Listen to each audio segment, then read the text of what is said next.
So Tulsi, it takes some gall to tell Americans we're going to create a new world order after the last one, globalization, wrecked our jobs and kind of was responsible for the rise of China. You know, we are at an inflection point, I believe, in the world economy. Not just the world economy, in the world. And now is a time when things are shifting. There's going to be a new world order out there, and we've got to lead it. Joe wants to lead the new world order. He can't even keep his own house in order. And so what we're witnessing is the violent eruptions of a great tectonic shift in global power. As U.S. global power declines, China ascends, power shifts from the West, Europe and the United States, towards Asia. And we're witnessing then an historic change, constructing a new kind of world order, far less concerned with human rights, far less concerned with law, a kind of transactional world order of mutual convenience. Remember back in the early 90s when the Soviet Union collapsed? Bush 41 said the new world order was an opportunity. We have in this past year made great progress in ending the long era of conflict and Cold War. We have before us the opportunity to forge for ourselves and for future generations a new world order. Well, sadly, Bush lost, and Clinton, Wall Street, and stupid senators like Joe Biden shaped the new world order. And that new world order ended up just being massive globalization, putting other countries first and America last, pushing deals like NATO and NAFTA, where we opened our borders, shipped our jobs down south to Mexico, and empowered the cartels that are funneling drugs into our neighborhoods.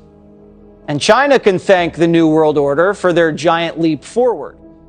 We're joined by Alfred McCoy, professor of history at University of Wisconsin-Madison, author of numerous books, most recently To Govern the Globe, World Orders and Catastrophic Change. His recent article for The Nation is headlined, Russia and China Together at Last. And that's also a reference to the historic meeting between Putin and Xi Jinping on February 4th of this year, when the two met during the Winter Olympics. And they issued an historic 5,300-word declaration that laid claim to establishing a kind of new global order, to attacking the U.S. global hegemony, and to build upon their strong bilateral alliance, their very close economic integration in the field of energy, and to simultaneously block NATO from threatening Russia and block the United States from supporting Taiwan against China's legitimate claims to Taiwan. And so, in effect, what that meeting failed to accomplish was it simply failed to break this emerging alliance between China and Russia, which is literally shaking the current world order. The international order that the U.S. and its allies built after World War II is, we are told, crumbling.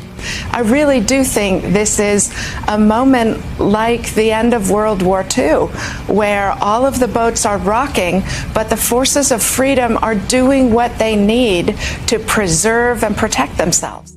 It's about humility, isn't it, Tulsi? It's about recognizing that the American president can't just shape the world however he wants.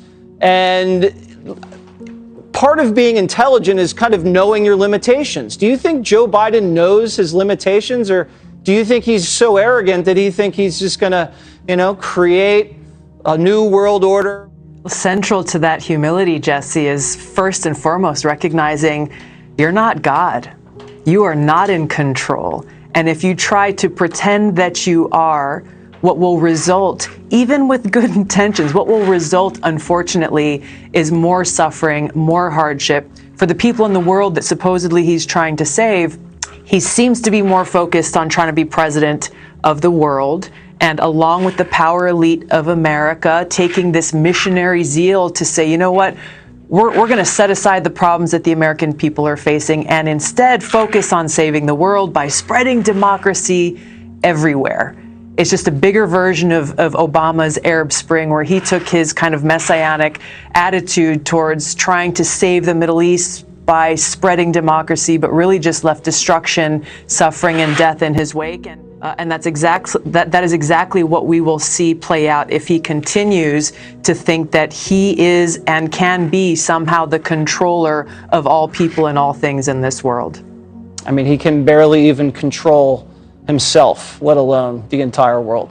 That because of their alliance and their dominant position in this great landmass that comprises 70% of the world's population and productivity, that it almost inevitably that they are going to emerge as the new centers of global power on the planet, is that we're seeing a sense of extraordinary confidence from Moscow and Beijing that literally history and, more importantly, geopolitics is on their side.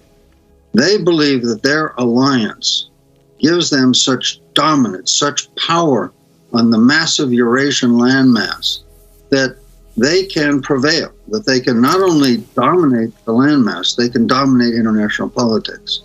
In essence, they are pursuing a geopolitical strategy to break U.S. control over the Eurasian landmass and thereby break U.S. global power. They think that they are witnessing the birth, the historic birth of a new world order in which the great global hegemon, the United States, which has dominated the world for the past 70 years, in which its global power is broken and its dominance over Eurasia, something the United States has maintained since the start of the Cold War in the early 1950s, that is coming also to an end. And they can break U.S. global power, and they together can construct a new global order. The movement of China to align with Russia, or to, the movement of them to align with Russia, or their proximity of moving closer together, is certainly of great concern to us, as we have expressed, and we are not the only country that has expressed that concern, including many other members of the G7 have expressed exactly that concern. The growing power of China over the Eurasian continent, their Belt and Road Initiative, this $1 trillion development program, that now incorporates around 70 nations in Eurasia and Africa, laying down infrastructure, pipelines, railroads, and roads across the whole Eurasian landmass. If this development project succeeds, and it's 10 times the size of the Marshall Plan that the United States used to rebuild Europe after World War II, it's the biggest development scheme in human history. If this scheme works in laying down infrastructure of rails, pipelines, and roads across the Eurasian landmass, and that draws the commerce of Eurasia, home to 70% of the world's population, towards Beijing, then almost as if by natural law, power and prestige and global leadership will flow towards Beijing. Because every global hegemon for the last 500 years, from the Portuguese to the Spanish, the Dutch, the British, the United States, and now the Chinese, have done one thing in common. They have all dominated Eurasia. Their rise to global power, including the U.S. rise to global power after World War II, was accompanied by dominance over Eurasia.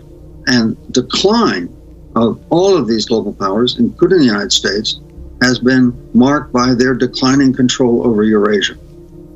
I'd say by 2030, by the end of this decade, it will become clear that U.S. global power is eclipsed, that power has shifted to Beijing on the Eurasian landmass, and they are the new global hegemon.